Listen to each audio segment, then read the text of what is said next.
इस समय के लिए हम परमेश्वर का धन्यवाद करते हैं, जहाँ पर अलग अलग जगहों से लोग हमारे साथ जुड़े हैं। सभी परमेश्वर के दासों का, भाइयों का मैं आता हूँ, धन्यवाद करता हूँ और अभिनंदन करता हूँ कि वो हमारे साथ जुड़े हैं। हालेलुया। आज के दिन को हम परमेश्वर के हवाले करते हैं। हालेलुया। और आज का जो दिन है खास है, क्योंकि आज हमें एक नई किरदार के साथ, एक नई व्यक्ति के साथ सीखने जा रहे हैं परमेश्वर के वचन में। हालेलुया। तो इस वचन को परमेश्वर के हवाले करते हैं। हालेलुया। एक पल के लिए हम अपनी आंखों को बंद करेंगे और प्रार्थना करते हैं। आकाश पृथ्वी के मालिक, हम तेरी हुजूरी में आते हैं परमेश्वर। धन्यवाद करते हैं इस सुंदर वक्त के लिए, धन्यवाद करते हैं इस सुंदर समय के लिए जो तूने हमको दिया है। खुदावंद, मैं अपनी जुबान को, कंठ को तेरे हवाले करता हूँ। आज की इस बाइबल स्टडी को तेरे हवाले करता हूँ परमेश्वर। है परमेश्वर, तेरे ज्ञान की जरूरत है, तेरी कृपा की जरूरत है, तेरी सीख की जरूरत है परमेश्वर। जब तक तू हमसे बातचीत ना करे, हम तेरी समझ को ग्रहण नहीं खुदावन कर सकते।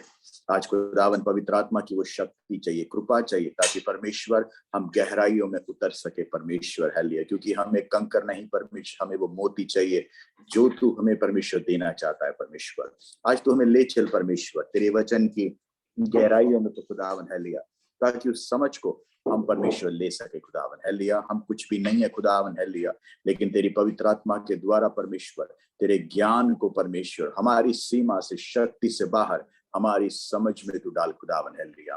धन्यवाद करते हैं परमेश्वर हर एक बातों के लिए।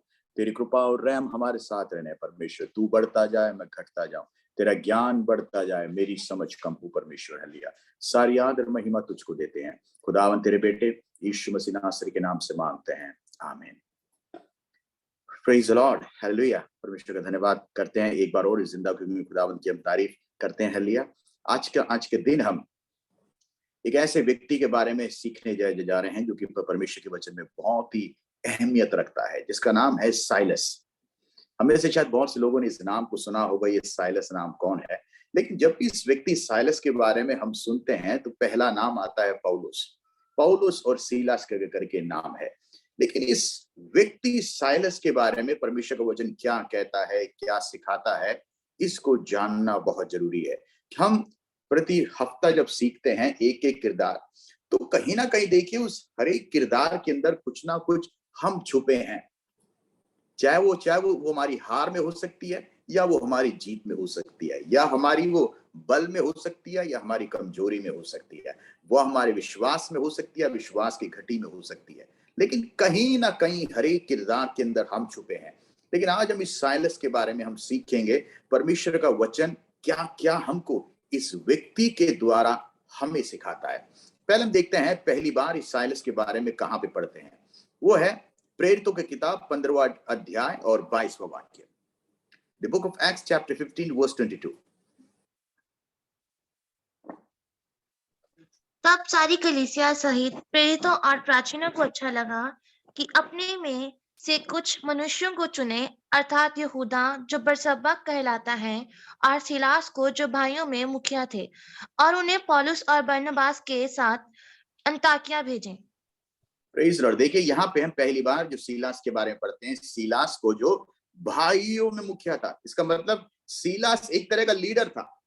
वो एक छोटा आदमी नहीं था, अपने ग्रुप का वो लीडर था, कुछ लोगों का नेतृत्व करने वाला लोग था। तो परमेश्वर ने अब उसको एक दूसरे लीडरशिप पे पहुंचाया। देखिए जब हम एक किसी भी जगह में फेथफुल रहते हैं, परमेश्वर हमको एक प्रमोशन देता है। अब देखते हैं आखिरी बार कहां पर पढ़ते हैं इसके बारे में। प्रेरित 18:5। जब सिलास और तीमुथियुस मकिदुनिया से आए तो पौलुस वचन सुनाने की धुन में यहूदियों को गवाही देने लगा कि यीशु ही मसीह है। Praise Lord. देखिए सीलास एंड तीमुथियुस, सीलास और तीमुथियुस ये जो नाम है हम यहाँ पे पढ़ते हैं आखिरी बार। ये वो जगह है, उसके बाद हम इसके बारे में नहीं पढ़ते। अब ये साइलस शब्द का अर्थ क्या है? साइलस शब्द का अर्थ है आस्क्ड ऑफ गॉड, प्रभु से जो मांग के मिला। इस शब्द का अर्थ है आस्क ऑफ गॉड, इस शब्द का अर्थ है। अब ये जो साइलस शब्द है परमेश्वर के वचन में कितनी बार लिया गया है? जो साइलस शब्द है परमेश्वर के वचन में 13 बार लिया है। 13 टाइम्स साइलस शब्द को परमेश्वर के वचन में लिया गया है। अब कौन से किताब में साइलस के बारे में बात की हुई है? साइलस के बारे में प्रेरितों की किताब में बात किया गया है, केवल एक ही किताब है जो साइलस के बारे में बात करता है, वो है द बुक ऑफ एक्ट्स, जिसको हम प्रेरितों का किताब कहते हैं। अब ये साइलस था कौन, इसका दर्जा क्या है, इसका ऑक्यूपेशन क्या है, इसका प्रोफेशन क्या है? अगर परमेश्वर के वचन में देखें, वो एक प्रॉफिट था और एक मिशनरी था। प्रॉफिट भी और मिशनरी भी, दोनों था परमेश्वर के लिए।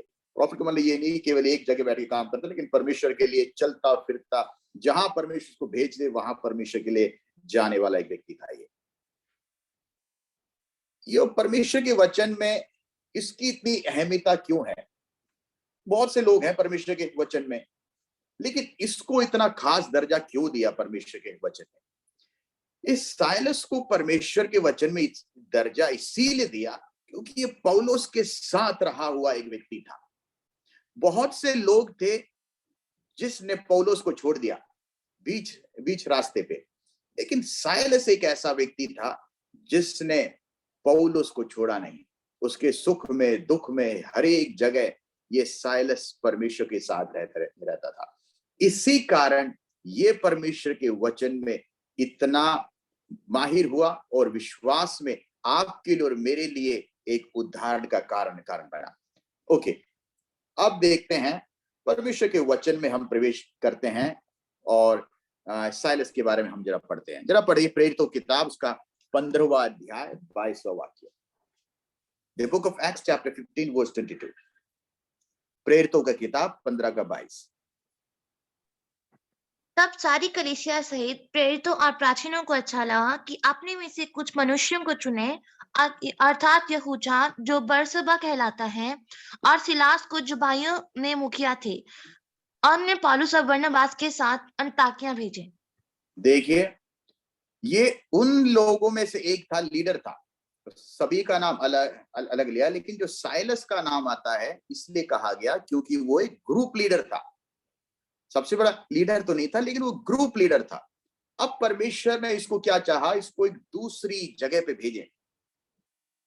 देखिए, जब भी हम परमेश्वर के लिए एक जगह पे फेथफुल रहते हैं, परमेश्वर हमको प्रमोशन देता है, परमेश्वर हमको एक दूसरे स्थान पे नियुक्त करता है, इसीलिए ताकि हम परमेश्वर के लिए और भी कुछ कर सके। हालेलुया। जब परमेश्वर का कार्य हमें पूरा होगा, परमेश्वर हमारी जो कहते हैं ना, हमारी जो जिंदगी को विस्तार करेगा, हमारे और भी चीजों को बढ़ाव करेगा। ओके, उसके जरा आगे के पदों को हम जरा पढ़ते हैं। 22 से जरा आगे को जरा पढ़े।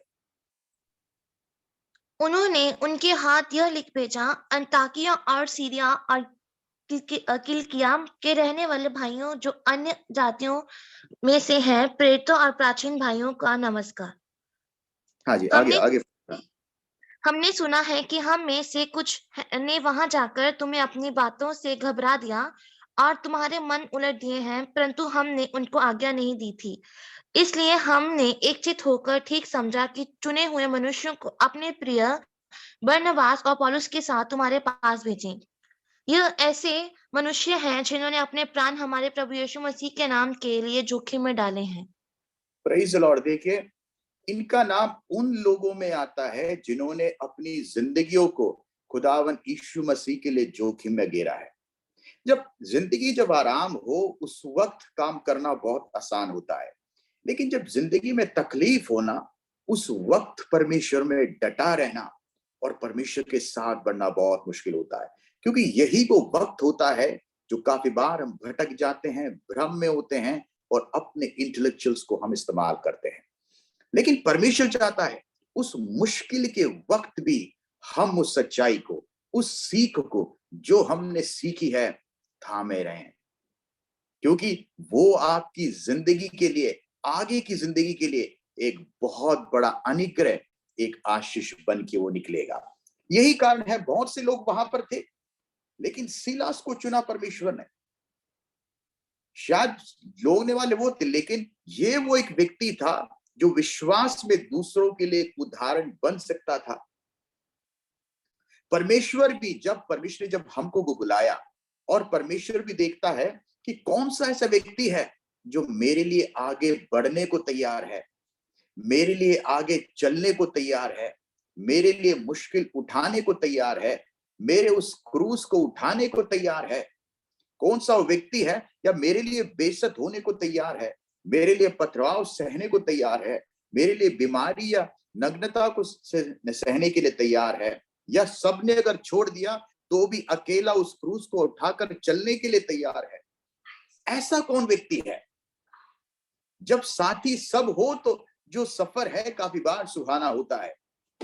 उस वक्त जय जयकार बोलने भी बहुत आसानी होती है, लेकिन जब सब साथ छोड़ दे उस वक्त भी खुदा का साथ लेकर चलना सबसे मुश्किल होता है। लेकिन सीलास एक ऐसा व्यक्ति था जिसके ऊपर खुदा को उस पे भरोसा था, इसीलिए सीलास को चुना गया पौलुस के साथ जाने के लिए। पौलुस के पास जो कुछ था उसने अपना सब कुछ छोड़ दिया परमेश्वर के लिए, लेकिन अब एक ऐसी व्यक्ति की जरूरत थी जो इसके साथ खड़ा हो सके। देखिए, मूसा के बाद कौन आया? जोशुआ आया। क्यों? जोशुआ को क्यों चुना? क्योंकि वो हमेशा मूसा के साथ वो जुड़ा रहा, मूसा के साथ वो लगा रहा, इसीलिए जोशुआ को मूसा की पदवी पे बिठाया गया। मूसा के साथ लाखों लोग थे जो चले थे वहां से, मिस्र से, लेकिन एक ही व्यक्ति था जो लीडर बना। क्यों? क्योंकि उसने कभी मूसा का साथ नहीं उसने छोड़ा। हालेलुया। आपकी और हमारी जिंदगी में भी हालेलुया, जब हम विश्वास में हालेलुया परमेश्वर का हाथ पकड़ के हम आगे बढ़ते हैं, हमारी जिंदगी में मुश्किलें आती है, तकलीफें आती हैं, लेकिन अगर हम बढ़ते रहेंगे परमेश्वर हमको आगे ही आगे लेता जाएगा, क्योंकि वो हमारे साथ है, वो हमारा परमेश्वर है और वो हमको कभी बीच रास्ते पे नहीं छोड़ेगा। हालेलुया। यहाँ पे हो सकता है कि मूसा जोशुआ को छोड़ दे, यहाँ पे हो सकता है कि पौलुस सीलास को छोड़ दे, लेकिन एक खुदा है जो हमारा कभी हाथ नहीं छोड़ेगा। वो जिंदा खुदावंद है। अगर हमने उसका हाथ पकड़ के चला है तो बीच रास्ते पे हम कभी नहीं भटकेंगे।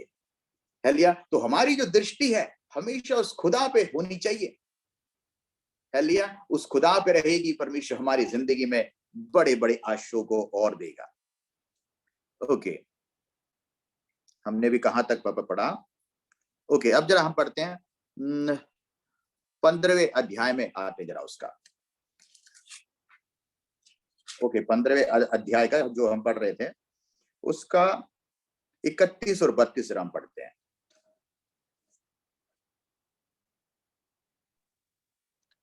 वे पत्री पढ़कर उपदेश की बात से अति आनंदित हुए। यहूदा और सिलास ने, जो आप विषय रखना थे, बहुत बातों से भाइयों को उपदेश देकर स्थिर किया। देखिए, ये वो भाई हैं जो अस्थिर भाइयों को स्थिर किया, इन दोनों ने मिलके। अब हम दूसरों को स्थिर तभी हम कर सकते हैं जब हम किसी जगह पे स्थिर हो। अगर हम किसी जगह पे स्थिर नहीं है तो दूसरे भाई को कैसे हम स्थिर करेंगे? तो पहले अपने आप को स्थिर करना जरूरी है, परमेश्वर में मजबूत करना जरूरी है कि कुछ भी क्यों ना हो जाए मैं नहीं हिलूंगा। मुश्किलें जो भी आ जाए, परमेश्वर ने मुझे जो काम दिया मैं वो करूंगा। जब ऐसी एक मन घटना हम में होगी, हम एक उदाहरण बनेंगे। हम दूसरों के लिए एक ऐसा चिन्ह बाबा बनेंगे कि दूसरे हमें देख के प्रेरित होंगे, अगर मुझे किसी तरह बनना है, मुझे इस भाई के जैसा बनना है। ये मेरी जिंदगी में एक उदाहरण है। यही कारण है सीला सब दूसरे भाइयों को प्रेरित कर रहा है या उसको स्थिर कर रहा है। ये मसीहत में बहुत जरूरी एक चीज है।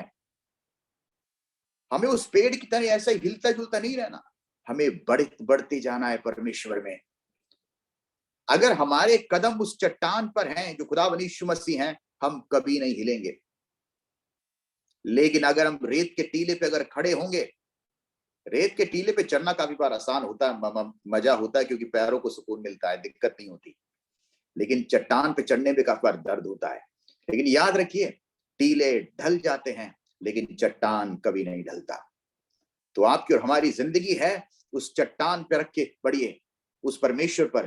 तत्कालिक सुकून काफी बार हमको बाहर की आगे की जिंदगी में खतरा बन जाता है। लेकिन जब हम खुदा यीशु मसीह ने जिस चट्टान पे हमें खड़ा किया है, वहां पर जब हम खड़े होते हैं तो जिंदगी में तूफान आए, मुश्किलें आंधी आए, हम डट के वहां पे रहते हैं, क्योंकि हमें थामे रखने वाला, हमें पकड़ के रखने वाला वो जिंदा खुदावन है। Praise the Lord, hallelujah. अब देखते हैं जिंदगी में और क्या कौन कौन सी बातें होती हैं, जरा पढ़ते हैं। 40 पढ़ते हैं, 15 का 40, 29 और 40 पढ़िए।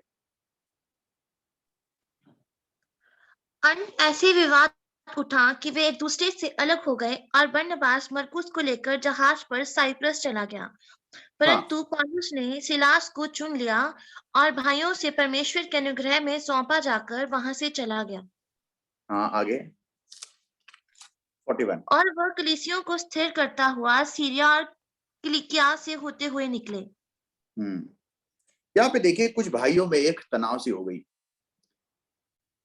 पौलुस और इनके बीच के अंदर कि कैसे करना है। लेकिन पौलुस एक व्यक्ति को छोड़ के दूसरे व्यक्ति को इसीलिए चुनता क्योंकि पौलुस को विश्वास था कि जो साइलस नाम का जो व्यक्ति है ये मुझे छोड़ के नहीं हो जाएगा। मैं किसी भी मुश्किल में क्यों ना हो, ये मेरे साथ रहेगा। उस बात के लेके वहां पे कुछ वाद विवाद हुआ, लेकिन साइलस को ही पौलुस ने चुना क्योंकि इसको पता था मेरी आगे की जिंदगी में जो मुश्किल है, आगे की जिंदगी में जो तूफान है, साइलस मेरे साथ रहेगा। और परमेश्वर का वचन इस बात का गवाह भी है, जिसको हम आगे के पंक्तियों में पढ़ेंगे कि किस प्रकार जब हम परमेश्वर के लिए एक जगह वफादार रहते हैं, मुश्किलें आती, दिक्कतें आती हैं, लेकिन जब हम डट के खड़े रहते हैं, हमारा ईमान परमेश्वर पर रखते हैं, हम एक मिसाल बनते हैं और परमेश्वर हमें किस सामर्थ के साथ आने वाले दिनों में चलाता है। ओके, अब देखते हैं उसका 16वें पद में हम आते हैं। 16वें अध्याय में, 16 पद नहीं अध्याय में आते हैं, उसका 18 और 19 जरा पढ़ें। वह बहुत दिन तक ऐसे ही करती अच्छा, एक रही। काम करो, 16 से पढ़ो प्लीज, 16 से पढ़े। जब हम प्रार्थना करने की जगह जा रहे थे तो हम एक दासी मिली जिसमें भावी कहने वाली आत्मा थी और भावी कहने से अपने स्वामियों के लिए बहुत कुछ कमा लेती थी। वे पौलुस की और हमारे पीछे आकर चिल्लाने लगी, ये मनुष्य परम प्रधान परमेश्वर के दास हैं जो हमें उद्धार के मार्ग की कथा सुनाते हैं। वे बहुत दिन तक ऐसा ही करती रही, परंतु पौलुस दुखी हुए और मुड़कर उस आत्मा से कहा, मैं तुझे यीशु मसीह के नाम से आज्ञा देता हूं कि उसमें से निकल जा। और वे उसी घड़ी निकल गई। जब उसके स्वामियों ने देखा कि हमारी कमाई की आशा जाती रही, तो पौलुस और सिलास को पकड़ के चौक में प्रधानों के पास खींच के ले गए। Praise the Lord. देखिए यहां पर देखिए पौलुस और सिलास की गलती क्या है। एक स्त्री जब भी वो वहां से निकलते तो बोलते थे कि तू परमेश्वर का दास है या तू तेरे द्वारा बहुत बड़ा काम होगा। देखा जाए तो तारीफ की बात है, वी ऑल लव इट, हम सबको पसंद है ये सब है? लेकिन पौलुस ने उसने भाप लिया है? तो काफी बार देखिए ये जो जिंदगी में बताऊं क्या सही है क्या गलत है, आपको और मुझको भापना बहुत जरूरी है। कुछ चीजें सुकून देती हैं लेकिन वो अंत में सही नहीं है। लेकिन इसका नतीजा क्या हुआ? इसका नतीजा ये हुआ पौलुस और सीलास को कारागृह में या कुछ मार झेलनी पड़ी। लेकिन इस मार में उनको शर्मिंदगी नहीं है, क्योंकि ये जो मार है वो इसीलिए मिली है क्योंकि वो सच के लिए खड़े हैं, क्योंकि वो परमेश्वर के लिए खड़े हैं। काफी बार जब परमेश्वर के लिए खड़े होते हैं, जिंदगी में मार तकलीफ ये सब हमारी जिंदगी में आती है, लेकिन अगर हम डटे रहेंगे एक बहुत बड़ी आशीष है जो हमारा इंतजार कर रही है। जरा उसका 23 और 24 भी पढ़ते हैं। बहुत बेंत लगवाकर उन्होंने उन्हें बंदीगृह में डाल दिया और दारोगा को आज्ञा दी कि उन्हें चौकसी में रखें। उसने ऐसी आज्ञा पाकर उन्हें भीतर की कोठरी में रखा और उनके पांव कांट में ठोक दिए। देखिए क्या इस बात के लिए इतनी बड़ी सजा देनी जरूरी है उनको? पौलुस और सीलास को कहां पे डाल दिया? पौलुस और सीलास को कारागृह में डाल दिया। कारागृह में डाल दिया। केवल यही नहीं, उनके पैरों को, जैसे हम काफी बार जो पुरानी जो मूवीज होती है रोमन एम्पायर की उसके अंदर देखते हैं, जैसे पैरों का ना वो लकड़ी के उसके अंदर ढांचे के अंदर सील कर देते ताकि उनका जो पैर हिले नहीं, इस प्रकार लॉक कर देते हैं। तो उस प्रकार पौलुस और सीलास दोनों के पैरों को लॉक कर दिया। एक ऐसा सिचुएशन आप सोचिए, अगर आपकी और हमारी जिंदगी में, हम तो कहेंगे यार क्या मुसीबत में पड़ गए, ये तो बताऊं कोई अच्छा काम नहीं किया, उसके लिए हमको मार पड़ रही है। हम तो काफी बार छोटी छोटी बातों में निराश हो जाते हैं परमेश्वर के साथ। छोटी छोटी बातों में हम काफी बार डिप्रेशन में पहुंच जाते हैं। काफी बार जिंदगी में हम बताऊं तनाव में पहुंच जाते हैं। लेकिन पौलुस और सीलास के लिए ये वजह नहीं थी खुदावन से दूर होने की। ये उनके लिए खुदा की तारीफ करने का एक वक्त उनको में वहां पे मिला। अब उन्होंने क्या किया, ये बात हम जरा देखते हैं। उसके आगे जरा हम देखते हैं, 25 जरा पढ़ते हैं हम। 25 जरा पढ़े। आधी रात के लगभग पौलुस और सिलास प्रार्थना करते हुए परमेश्वर के भजन गा रहे थे और कैदी उनकी सुन रहे। Praise Lord. देखिए, आधी रात को जब पैर बंधे हैं, शरीर जकड़ा हुआ है, उस वक्त दोनों कारागृह में आराधना शुरू कर दिया। देखिए, आराधना की कोई जगह है क्या? क्या प्रार्थना करने के लिए कोई जगह निश्चित है? नहीं। अगर हमारा मन अगर परमेश्वर में है, तो हमको कोई भी जगह जहां पे परमेश्वर ने रखा है वो हमारी जगह तृप्त है। परमेश्वर हमको जहां पर भी रखता है वहां यही होना चाहिए कि परमेश्वर की आराधना हो। क्योंकि जहां परमेश्वर हमको रखता है वहां तू अगर परमेश्वर की आराधना करेगा तो वहां पर एक चमत्कार होगा, जो पौलुस और सीलास के साथ हुआ।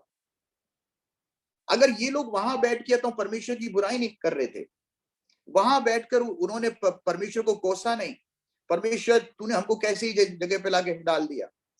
सब लोग जो यहाँ पे जो जेल में पड़े हैं गलतियों के लिए पड़े हैं, लेकिन हम यहाँ पे जेल में क्यों हैं? हमको यहाँ पे क्यों गिरा? लेकिन वहां पर उन्होंने किसी की बुराई नहीं की, वहां पे परमेश्वर के ऊपर दोष नहीं लगाया, लेकिन वहां पर परमेश्वर की आराधना की। जब हम परमेश्वर की आराधना करते हैं, जिस भी जगह परमेश्वर हमको रखता है, तो वहां पर एक चमत्कार होता है, वहां पर एक असंभव कार्य होता है जो इंसान की दृष्टि से परे है। Praise the Lord. उसका जरा आप पढ़ें, आगे का हम जरा पढ़ते हैं, उसके 31 तक हम जरा पढ़ते हैं।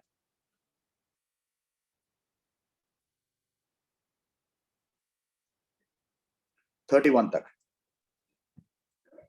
इतने में एकाएक बड़ा भूकंप आया, यहाँ तक कि बंदरगाह की नींव हिल गई और तुरंत सब द्वार खुल गए और सबके बंधन खुल पड़े।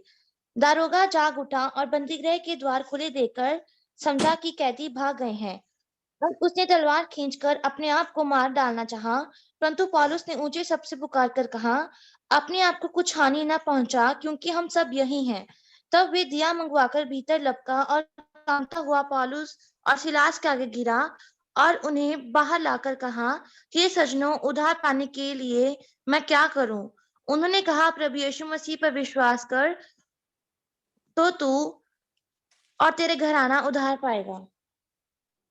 Praise the Lord. यहाँ पे देखिए, पौलुस और सीलास उस बंदी गृह में बैठकर आराधना कर रहे थे। जब मैं इस वाक्य पे गौर कर रहा था, एक वाक्य था जो मेरे जहन में बड़ा ही मुझे अद्भुत लगा। जब पौलुस और सीलास आराधना करना चाहिए थे, बंधन तो केवल पौलुस और सीलास के खुलने चाहिए थे, लेकिन जहां पे जब परमेश्वर के वचन पढ़ते हैं, जब पौलुस और सीलास ने आराधना किया तो सभी के बंधन खुल गए। इसका मतलब परमेश्वर आपको जहां पे रखता है वहां पर बैठकर अगर आप आराधना करोगे बिना कुड़कुड़ाए, तो आपका भी उद्धार होगा, आपके साथ जो दोस्त है उनका भी उद्धार होगा, जिनके बीच आप रहते हैं उनका भी उद्धार होगा, जिस कंपनियों में आप है उनका भी उद्धार होगा, सभी का उद्धार होगा। क्योंकि आप वहां पे कुड़कुड़ाए नहीं, आपने वहां पे परमेश्वर से सवाल नहीं किया, आपने वहां पे परमेश्वर को एक्यूज नहीं किया, आप परमेश्वर के लिए उस जगह को एक आराधनालय बना दिया जहां परमेश्वर ने तुझे रखा था। तो जिंदगी में ब्लेम करना, एक्यूज करना ये बहुत आसान होता है, लेकिन जिस जगह पे परमेश्वर तुझे रखता है, उस दुख में भी, उस सुख में भी, उस तकलीफ में भी, उस रोने की अवस्था में भी, जहां सब कोई साथ छोड़ दे, उस वक्त भी अगर तू परमेश्वर की तारीफ करेगा, केवल तेरे ही बंधन नहीं, तेरे द्वारा अनेकों के बंधन खुल जाएंगे। Not only yours, but because of you, many of the people will be free. ये इसीलिए होगा क्योंकि तू वहां कुड़कुड़ाया नहीं, लेकिन उस बंधे हुए पैरों में, उस ढांचे में तू वहां पे परमेश्वर के साथ बिना सवाल जवाब किए तूने खुदा की तारीफ की। इससे क्या हुआ? क्या पढ़ते हैं?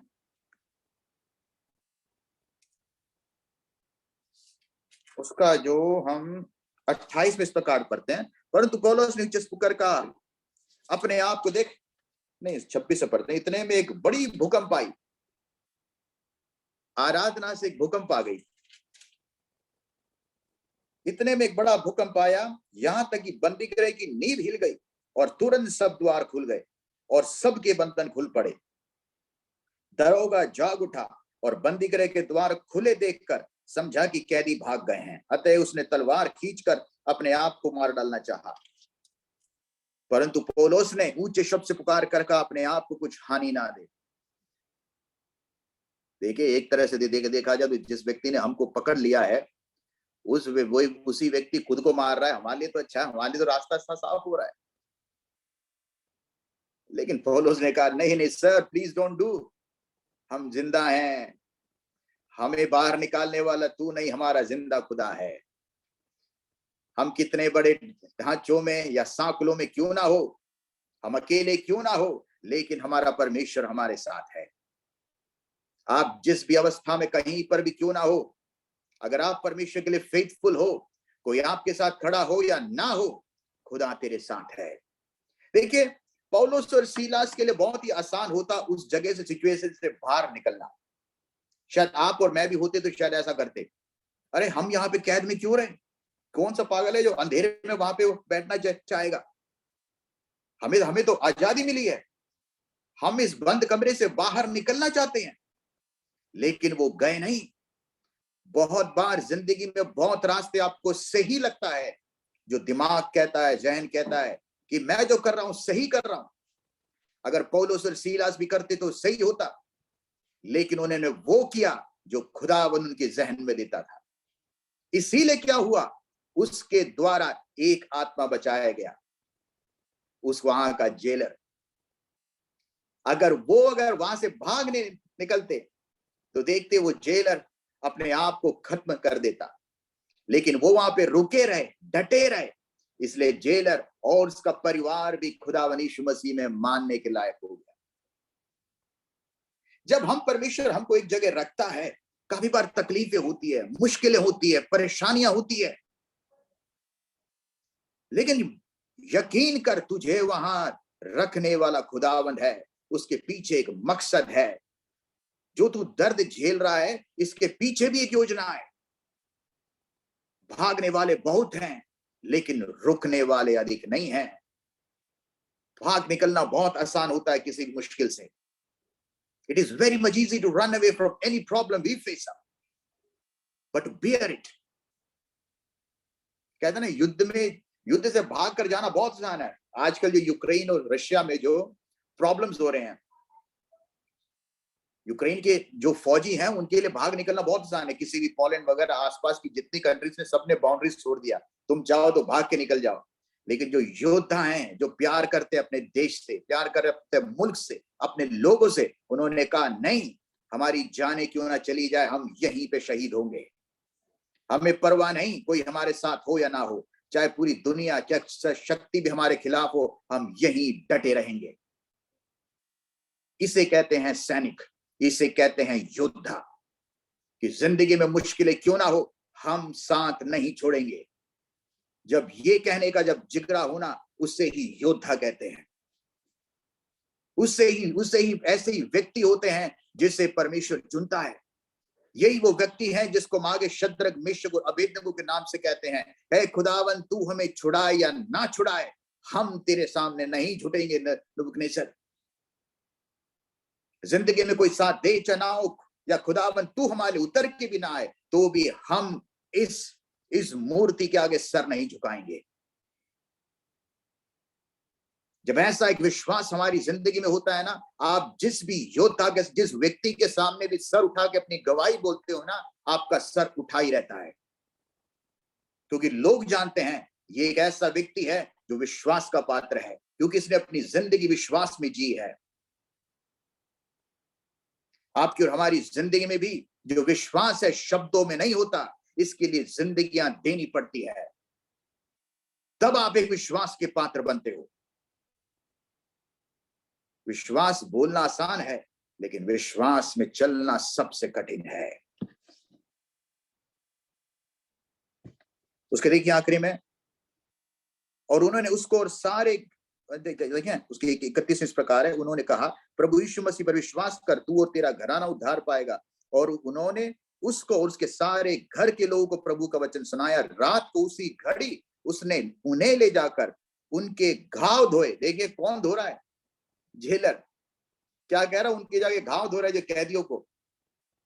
आप सोचिए किसी भी जेल का सुपरिंटेंडेंट वो वहां पे आए हुए कैदी के घाव, जो घाव है धो रहा है। क्या हो सकता है ऐसा? कहीं आपने सुना है इंडिया किसी भी तिहाड़ जेल में या किसी भी बड़े जेल में? आज तक नहीं होगा। ये इसीलिए हुआ है क्योंकि वो वफादार थे, वो परमेश्वर के लिए फेथफुल थे, वो भागने वाले लोग नहीं थे। अगर सीलास और पौलुस उस जगह से अगर भाग गए होते तो आगे भी जाग के कोई ना कोई उनको पकड़ लेता, लेकिन उनका सर शर्म से झुका रहता। लेकिन वो खुदा के लिए डटे रहे। भागने का मौका मिलने पर भी उन्होंने कहा हमें नहीं भागना, हमारे पास जाने की वजह है, हमारे पास रास्ते खुले हैं, हम चाहे तो जा सकते हैं, लेकिन हम जाएंगे नहीं, क्योंकि हमारे प्रभु की यही मर्जी है कि हम यहीं रहें। क्योंकि कुछ आत्माओं को बचाना है तो यहीं हमको रुकना होगा। और ऐसा हुआ भी। वो वहां पे रुके और एक जेलर और उसका पूरा परिवार बचाया गया। आपको जहां पे परमेश्वर रखता है उसके पीछे एक मर्जी है, उसकी योजना है। रास्ता सरल काफी बार होता है भाग निकलने का, लेकिन जब आप रुकते हो, याद करिएगा परमेश्वर ने एक बहुत बड़ा कार्य आपके द्वारा वहां पे किया है। 34 में लिखा है, जब उसने उन्हें अपने घर में ले जाकर उनके आगे भोजन रखा और सारे घराने समेत परमेश्वर पर विश्वास करके आनंद किया। जिसने हमारे घर को बंद किया था, हमको बंद किया था, आज उसी के घर में ले जाकर उसके घर के छुटकारे का कारण परमेश्वर ने आपको बनाया। इसीलिए परमेश्वर एक ही चीज हमसे चाहता है, जिस प्रकार साइलस रहा, वफादार रहा परमेश्वर के लिए, जिस जगह पर पौलुस के साथ वो डटा रहा, यही कारण था पौलुस ने सीलास को चुना। आज सोच ले साइलस की जगह किसी और को अगर चुनता तो जाता हूं पौलुस जैसी, पर परमेश्वर बेड़ियां खोलता, साइलस वहां से 9-2-11 हो जाता। पौलुस ढूंढता रहता, रे कहां गया मेरा पार्टनर? पता भी नहीं चला पार्टनर निकल गया और जेलर आ गया तो पौलुस को पकड़ के ले गया। बता बता बता तेरा पार्टनर कहां है? पार्टनर कहता मुझे तो पता ही नहीं। तो पौलुस ने ऐसे ही व्यक्ति को चुना जो उसके साथ कभी नहीं छोड़ेगा उसका। जान जाए लेकिन वचन ना जाए। जो कहा है मैं उसी पे डटा रहूंगा। ऐसे व्यक्तियों की तलाश खुदावंद को भी है। ऐसे योद्धाओं की तलाश आज भी विश्वास के जगत में भी है। God is still searching for such kind of people who are not ready to bow down their head before any troubles. आज भी खुदावंद को ऐसे योद्धाओं की जरूरत है जो किसी भी मुश्किल के आगे सर ना झुकाएं, साइलस जैसे। अब हम देखते हैं कुछ और सीख, lessons we can learn from Silas in prison. ये साइलस से हम क्या सीखते हैं जिंदगी में? पहली बात मैं कुछ पॉइंट्स आपके सामने रखता हूं। They praised God while in prison. उन्होंने उस बंद कमरे में भी खुदावंद की तारीफ की। जेल में आराधना करना बहुत मुश्किल होता है। कोई गया आज तक जेल में? मैं जो पिछले साल 2 साल पहले मैं वहां पे गया था एक बार, अंडमान निकोबार। तो वहां पे ये जिनको ये मिली थी, जो काला पानी की सजा है, उनको मिली थी। जो उनको जिन जेलों में रखा था, मैं वहां पे एक बार जाके गया, तो उनके जो कमरे हैं जैसे क्यूब्स होते हैं वैसे क्यूब्स हैं। तो वहां से एक आदमी पर बैठ सकता है आराम से, या फिर कुछ कुछ कमरे तो ऐसे हैं जहां पे आदमी मुश्किल से खड़ा हो सकता है, लेट भी नहीं सकता। ऐसे ऐसे जेल है वहां पर। तो आप सोचिए, जो पुराने जो जिन लोगों ने देश के जो फ्रीडम फाइटर्स हैं, जो आतंक मचाते थे, उनको काला पानी की सजा होती थी, क्योंकि वहां से बाहर निकलना भी मुश्किल है, क्योंकि चारों तरफ समुंदर है, भाग के जाना मुश्किल है, वहां पे बोट वगैरह कुछ भी नहीं है, अंग्रेजों की फौज चारों तरफ है। ये होते थे वहां के जेल। और इस सिचुएशन में सोचिए, ये भी एक मुश्किल की सिचुएशन है, क्योंकि पैरों को वो जो ढांचा होता है ना, वो लकड़ी का, एक लकड़ी ऊपर और एक लकड़ी नीचे, उसके अंदर पैर को फंसा के रखा है। और वहां पर उस सिचुएशन में पौलुस और सीलास खुदावंद की आराधना कर रहे हैं।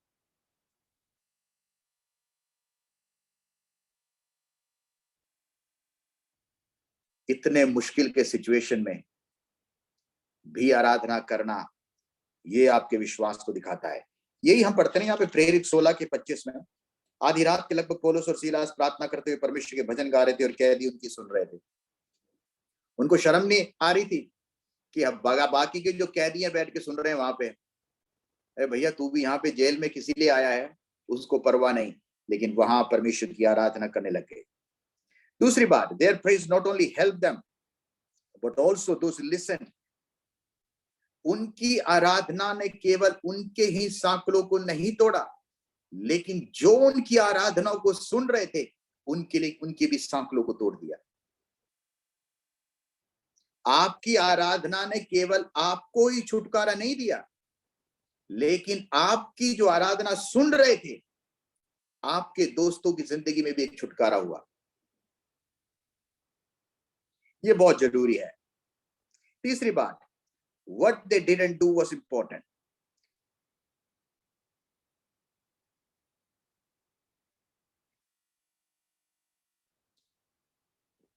तीसरी बात, जब उनको भागने का मौका था, they didn't do it, although they had the privilege to do. उनके पास जाने का मौका था, वो गए नहीं। परमेश्वर की सुनना अधिक इंपॉर्टेंट है अपने दिमाग से सुनना। जो परमेश्वर आपसे कहता है ना, उसको सुनिए। दिमाग काफी बार स्वार्थ को सुनने को बोलता है। आदम और हव्वा की गलती यही थी। हव्वा ने क्या सुनी? तू अगर इस सेब को खाएगी तो तेरी बुद्धि और भी ये हो जाएगी, तू परमेश्वर जैसी हो जाएगी, तू सोच में विकसित हो जाएगी, हर एक कार्य में हो जाएगी। उसने परमेश्वर की जुबान को अपने शरीर से अधिक प्राथमिकता दी। वो परमेश्वर जैसा बनना वो सोचना चाहने लग गई कि मेरी जिंदगी में बहुत कुछ हो जाएगा, मेरी आंखें खुल जाएगी। वास्तव में आंखें तो खुल गई, गलत भी नहीं है। अब शैतान ने जो कहा सही सही कहा था। शैतान ने कहा था तेरी आंखें खुल जाएगी, तू सब कुछ हो जाएगी, परमेश्वर जैसे देखने लगेगी। वास्तव में हो तो आंखें तो खुली गई, लेकिन खुल तो गई, लेकिन महिमा छूट गई।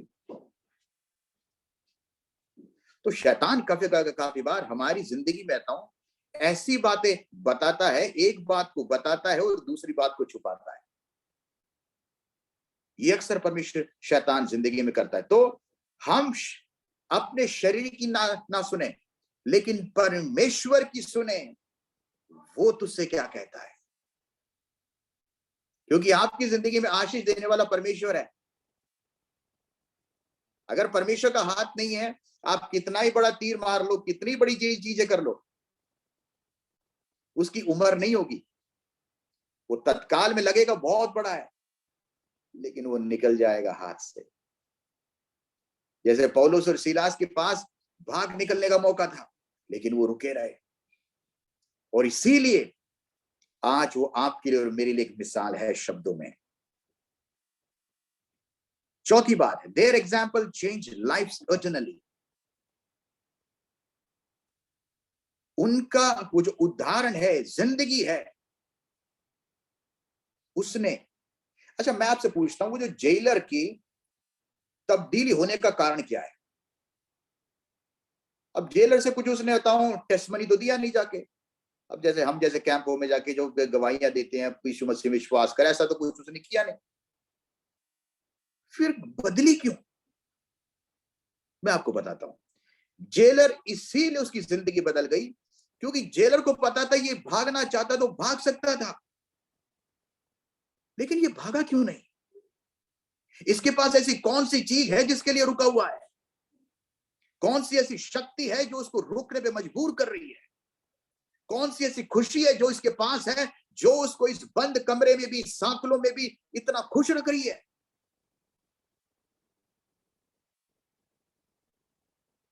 आपकी जिंदगी जो उदाहरण भरी जिंदगी है ना, ये दूसरों की जिंदगियां बदल सकती है। लेकिन आप खुद ही अगर भागने वाले व्यक्ति होंगे मुश्किलों में, आपकी कल कोई गवाही नहीं होगी। आपकी गवाही तत्कालिक होगी क्योंकि लोग जानते हैं ये यहां से भी भाग निकलेगा। जब यहां पे मुश्किल होगी, ये इस जगह को भी छोड़ देगा क्योंकि इसके पैर रुके हुए नहीं हैं। परमेश्वर चाहता है हम एक ऐसे विश्वास के योद्धा बने जो किसी भी मुश्किल का हम सामना कर सके।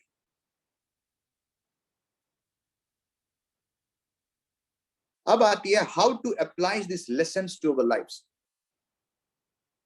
इस लेसन्स को, इन सीखों को हम अपनी जिंदगी में कैसे लगाएं, अप्लाई कैसे करें? देखिए, जो बाइबल स्टडीज होती है ना, इस सब चीजों को हमारी लाइफ के अंदर इसका एक एप्लीकेशन होता है और परमेश्वर चाहता है कि हम कैसे करें। मैं आपको पहला पॉइंट बताता हूं इसके पीछे जो परमेश्वर ने मेरे को दिया, मैं आपके सामने रखता हूं। It's all good. इसका मतलब जो भी जिंदगी में होता है बहुत अच्छा होता है। मुश्किलें हों, तकलीफें हों, दर्द हों, जो भी है, whatever it is, it's all for good.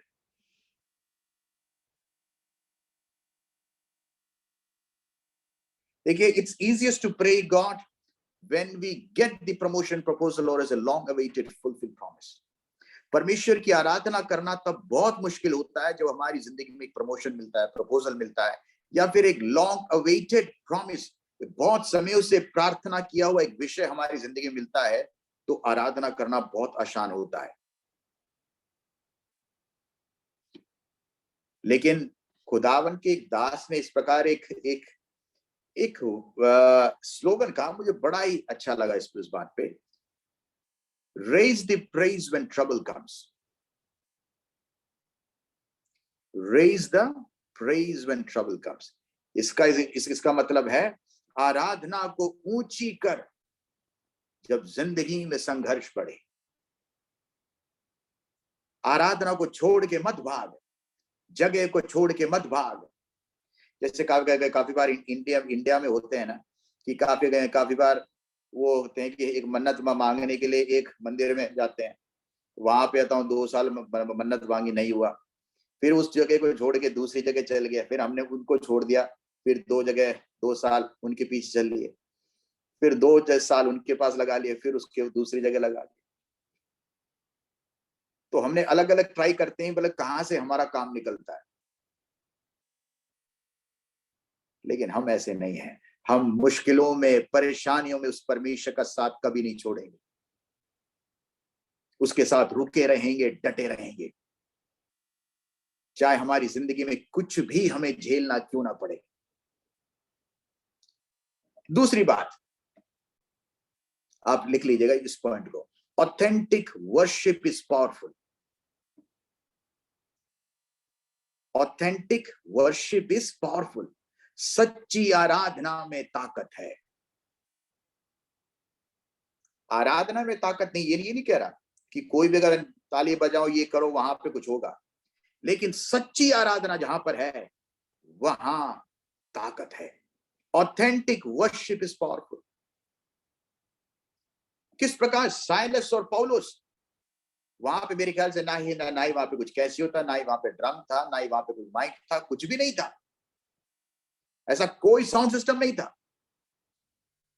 लेकिन उस परिस्थिति में वो दिल खोल के चिल्ला के आराधना कर रहे थे परमेश्वर के सामने। और देखिए उस जगह को उन्होंने हिला दिया, भूकंप आ गया उस जगह पे, क्योंकि वहां पे आराधना कर रहे थे। वो कोई परमेश्वर के साथ गला शिकवा, वहां पे कोई परमेश्वर को एक्यूज नहीं किया,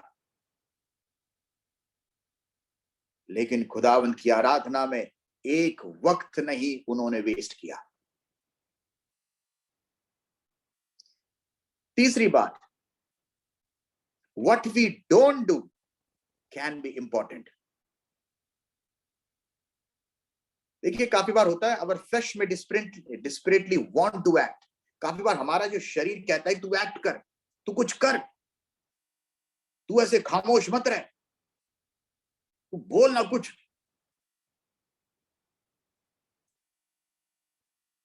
लेकिन काफी बार खामोश रहना, शांत रहना परमेश्वर के कार्य को तेरी जिंदगी में दिखाता है। When you are silent, जब तू शांत रहेगा परमेश्वर तेरे लिए जुबान खोलेगा। अगर हम अपने मुंह को खोलते रहेंगे, हम अपने कदमों को अपने हिसाब से बढ़ाएंगे, फिर परमेश्वर हमारे लिए बोलना, परमेश्वर हमारे लिए चलना, परमेश्वर छोड़ देगा। Do what is important. काफी बार कुछ नहीं करना भी काशिश है। हम वो करें जिसके लिए परमेश्वर ने हमें चुना है, हम वहां रहें जहां परमेश्वर ने हमें ठहराया है। चौथा जो पॉइंट है, एक गुड एग्जाम्पल में चेंज लाइफ्स। एक अच्छा उदाहरण जिंदगियां बदल देता है। पौलुस और सीलास ने कुछ बैठ के प्रचार नहीं किया, नाइब ने खड़े होकर टेस्टमनी सुनाई, भैया मैं पहले ये था, मैंने वो किया, कुछ भी नहीं सुनाया। किसी को उन्होंने सुना बैठ के नहीं। वो जो जेलर था सुना भी नहीं हो, ये जो वर्शिप कर रहे थे। लेकिन उन्होंने जो परमेश्वर के नाम पे वहां पे जो गवाही बने, उस गवाही ने लोगों की जिंदगी बदल दी। जेलर देख के दंग रह गया, ये इतनी मुश्किल में भी इस जगह पे क्यों रुके हैं जब इनके पास भागने का मौका था। क्यों नहीं इन्होंने छोड़ दिया इस जगह को, क्यों यहां पे पड़े हैं अकेले में, तकलीफ में, मुश्किलों में, जहां पूरी दुनिया आजादी की उनके सामने पड़ी है। क्यों यहां पे रुक गए ये। और इतना ही काफी था उस जेलर की जिंदगी बदलने के लिए। देखिए अगर आपकी जिंदगी एक मिसाल है ना, शब्दों की जरूरत नहीं है वहां पर। अपने आप को एक मिसाल बनाइए, परमेश्वर बड़े बड़े काम आपसे करवाएगा। आपके अंदर भी एक साइलस है, आपके अंदर भी एक योद्धा है, लेकिन आप किसकी सुनते हो। अगर आप अपनी सुनोगे हार जाओगे, क्योंकि अपनी हमें सही लगती है। लेकिन उस वक्त थम कर अगर हम खुदा की बात सुनेंगे, जो कि उस वक्त आपको गलत लगेगा, लेकिन परमेश्वर आपको जयवंत चलाएगा। तो जिंदगी में परमेश्वर की सुने, जो काफी बार उस वक्त सही नहीं भी लगता। अगर आप सुनेंगे, जयवंत आप रहेंगे। आज हम सभी की जिंदगी में एक साइलस है। बहुत जगह हमको फैसले करने होते हैं, बहुत जगह हमको रुकना होता है, बहुत जगह हमको चलना होता है, बहुत जगह कैसे करना हमको पता होता। लेकिन उस जगह पे परमेश्वर पे अपने फैसलों को रखे। God, I give my decisions all into your hand, God. क्योंकि उसका फैसला कभी नहीं गलत होता। हमारे फैसले तत्कालिक हमको लगते हैं, कुछ समय के लिए वो सही चलता भी है, लेकिन बाद में हमको पता चलता है जहां पे मैंने कदम बढ़ाए वो मेरे खुदा का फैसला नहीं था। खुदा का फैसला वो है जो तेरी जिंदगी में है। और जहां परमेश्वर तुझे रखे, परमेश्वर के लिए वफादार होके रहे। दानियल के समान, शद्रक मेशक अबेदनगो के समान, साइलस और पौलुस के समान योद्धा बन। आपको शब्दों की जरूरत नहीं आपको पड़ेगी, आपकी जिंदगी एक मिसाल बनेगी। आपकी जिंदगी से प्रेरित होके दूसरे लोग विश्वास बनाएंगे। Praise Lord. आप अपनी आंखों को बंद करें और प्रार्थना करते हैं। अपने आप को परमेश्वर के हवाले करें। परमेश्वर, मुझे भी एक साइलस बना, मुझे भी एक ऐसा व्यक्ति बना जो परमेश्वर बिना गवाही के, बिना शब्दों के मैं आत्माओं को तेरे लिए जीत सकूं। मुझे भी परमेश्वर स्थिर कर अपने मन में, यकीन में, भरोसा में, चलन में, ताकि मैं जहां पे रहूं दूसरों के सामने एक सम्मान का पात्र बनूं और कह सकूं, जैसा मैं हूं वैसा ही तुम भी बनो। जैसा मैं यहाँ पे डटा रहा तुम भी डटे रहो। जिस प्रकार मैं विश्वास में खड़ा रहा तुम भी विश्वास में खड़े रहो। जिस प्रकार मैं बुलंद रहा तुम भी बुलंद रहो। एक ऐसी गवाही बनो जो कि खुदा के लिए कहीं पर भी, किसी भी चौराहे में आप बोलो, लोग आप पे यकीन करें। अब समय को परमेश्वर के हवाले करते हैं। मैं चाहूंगी पास्टर सन्नी केविन प्रार्थना करेंगे।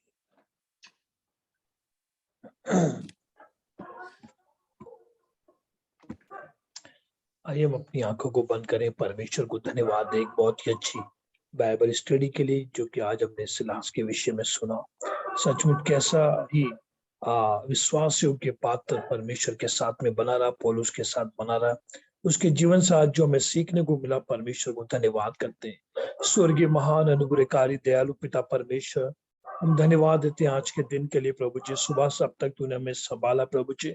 इस रात्रि के समय पिता परमेश्वर आपके दास के द्वारा खुदावन हमें पिता परमेश्वर आपके वचन से तृप्त होने के लिए प्रभु एक कैरेक्टर आपने जो हमें दिया प्रभु जी, किस लाश के विषय में आज हम लोग सीख सके पिता परमेश्वर, किस प्रकार वो आपके साथ और पौलुस के साथ प्रभु विश्वास रह के प्रभु हर परिस्थिति में पिता परमेश्वर आपके काम को वो करता ही चला गया प्रभु जी। मेरे पिता परमेश्वर उसने अपनी नहीं बल्कि आपके सुसमाचार की पिता परमेश्वर चिंता करी खुदावन। मेरे पिता परमेश्वर बड़ा ही विश्वास योग्य पात्र बना रहा प्रभु जी। हमें भी तो इस प्रकार होने में मदद और सहायता करना खुदावन। इन दिनों में प्रभु जो तेरे दासों के साथ प्रभु बीत रही है प्रभु जी, और पूरे इंडिया के अंदर मेरे पिता परमेश्वर, ओ पिता परमेश्वर मैं आपसे प्रार्थना करता हूँ प्रभु हर एक को तो अपने उनकी सिलास की तरह, पौलुस की तरह हिम्मत देना प्रभु जी। चाहे पिता परमेश्वर कितना ही सताव क्यों ना हो, कितनी समस्या क्यों ना हो प्रभु जी, लेकिन पिता परमेश्वर तेरी आवाज को सुन के प्रभु जी डटे रहे पिता परमेश्वर और आपके काम को पूरा करने पाए प्यारे परमेश्वर पिता। धन्यवाद देते मेरे पिता परमेश्वर। हम आराधनाओं में, प्रार्थनाओं में मगन रहे खुदावन। खुदावन तुझ में लिप्त रहे पिता परमेश्वर, ताकि प्रभु जी तेरे कार्य को और भी करने पाए प्रभु जी। धन्यवाद देते रात्रि के समय जुड़े हुए सभी भाइयों को, बहनों को प्रभु आपके दासों को खुदावन तेरे हाथ में सौंपते हैं। विशेष करके पास्टर जी को आपके हाथों में सौंपते प्रभु, जबकि आपके वचन का अध्ययन जो हमें कराते हैं प्रभु जी, ताकि हम अपनी सेवकाई में उन्हें इस्तेमाल करने पाए प्रभु जी। उसके लिए धन्यवाद करते मेरे पिता परमेश्वर। प्रभु इस रात्रि को भी तेरा धन्यवाद करते खुदावन। अब तक तूने हमें संभाला, एक अच्छी बाइबल स्टडी के लिए सहायता और मदद की प्रभु, उसके लिए भी धन्यवाद करते प्रभु जी। धन्यवाद के साथ प्रार्थना को प्रभु यीशु मसीह के नाम में मांगते, सुने और दया से कबूल करे पिता। आमीन आमीन आमीन।